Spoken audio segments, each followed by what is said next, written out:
Russia extends crypto mining ban in Moscow. Until 2032, Russia will keep crypto mining prohibited in Moscow, the Moscow region, and a group of southern and North Caucasus territories until March 2032, extending a restriction that first took hold in late 2024. The measure was flagged on August 1, 2026 by Coin Bureau, citing Russian government sources, and lines up with the country's existing regional mining framework built around seasonal and permanent power limits. The reasoning is electricity, not ideology. Russian authorities have repeatedly tied mining bans to grid load, arguing that energy-hungry rigs compete with households and industry during peak consumption. Moscow and its surrounding region are among the highest demand zones in the country, and the southern republics have faced recurring shortages. Extending the ban to 2032 turns what looked like a temporary winter fix into a near-decade policy. A mining base that keeps shrinking on the map, Russia has spent years near the top of global Bitcoin mining estimates, trailing mainly the United States. Much of that hash rate sits in Siberia and other regions, with cheap surplus power, not in the capital. So the direct hash rate hit from a Moscow ban is smaller than the headline suggests.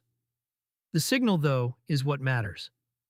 The government is comfortable drawing hard lines around where mining can and cannot run, and it is willing to keep those lines in place for years. That matters for miners who legalize their operations under Russia's 2024 framework, which required registration with the Federal Tax Service and pushed activity toward approved regions. Operators who bet on proximity to Moscow's infrastructure now have their answer through 2032. Capital that might have flowed into data centers near the capital gets redirected, mothballed, or moved to Kazakhstan, and other neighbors that have their own patchy record on mining tolerance. Fear grips the broader market. The news landed in a soft tape. As of August 1, 2026, Bitcoin trades near $62,947, down 2.0% on the day, with Ether around 1,866, also off 2.1%. The crypto fear and greed index sits at 33, firmly in fear. None of that is caused by a regional mining ban, but the backdrop shapes how traders read policy headlines. In a nervous market, restrictive news from a major state gets amplified rather than shrugged off. For the network itself, a Moscow-specific ban is close to noise. Bitcoin's hash rate has absorbed far larger shocks, including China's 2021 crackdown, and difficulty adjustments smooth out regional exits within weeks. The more durable question is whether Russia's approach hardens further.